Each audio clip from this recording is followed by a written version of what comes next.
We're going to have much more now on the coronavirus and the videos flooding your children's social media feeds. Some of them may be helpful, but others confusing and some of them even frightening. Becky Worley took a look at what's being posted, and she's in San Francisco with more on this. Good morning, Becky. Good morning to you, Amy. If your kids are online, they're hearing about the coronavirus. Social media is filled with contents that are informative but also scary. So here's what parents need to know. News about the coronavirus is everywhere. TV, radio, digital.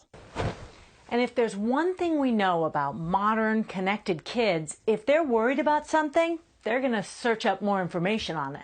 And this can be beneficial or anxiety producing. Take this TikTok video. This Vietnamese dancer's catchy hand-washing video has almost 3 million views. And TikTok users across the globe creating their own coronavirus memes. The World Health Organization posting its first ever video on the site.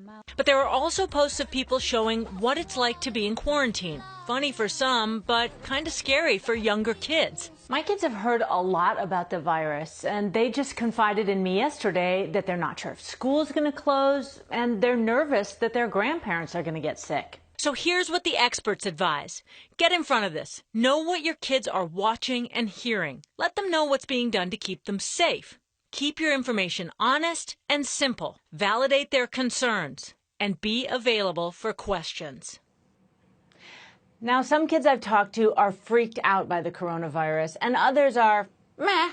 So one thing is for sure for us parents. We need to share our own worries with other adults, and if possible, shield our kids from that fear. Our job as parents is to make our kids feel safe to the best of our abilities, which can feel pretty daunting at times, Amy. Yeah, no, certainly, but it's all good advice, Becky. In fact, we're going to get some more now. Let's go to psychiatrist Dr. Janet Taylor. She's joining us from Sarasota, Florida. And Dr. Taylor, you know, we can control to an extent what our kids see on TV, especially younger ones, but social media is an entirely different beast. They've got their phones, they're looking at TikTok videos, everything from information to something that's even frightening. So how do we manage this as parents?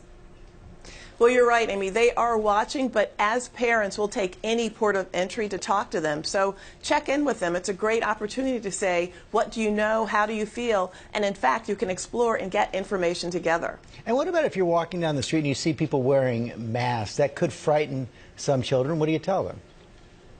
Well, as an adult, sometimes it frightens you, like, do you think, should I be wearing one? But what we know is that we can get their reaction, ask them to tell us how they feel, explain how the virus is spread, and teach them how to wash their hands. For example, 20 seconds as you can sing Twinkle, Twinkle, Little Star, say your ABCs, and also encourage them to greet people and certainly say hi, but without touching adults and other children. Also in our reporting, we've been talking about schools closing.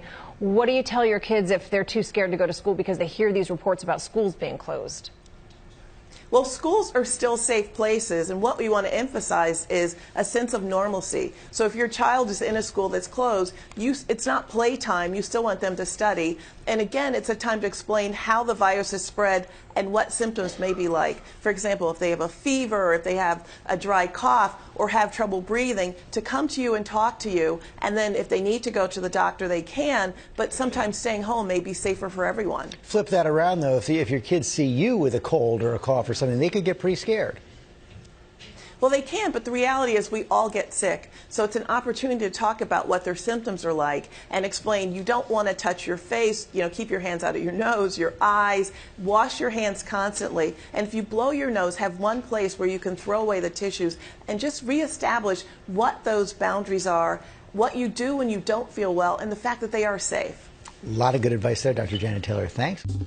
Well, hey there, GMA fans. Robin Roberts here. Thanks for checking out our YouTube channel. Lots of great stuff here. So go on, click the subscribe button right over here to get more of awesome videos and content from GMA every day, anytime.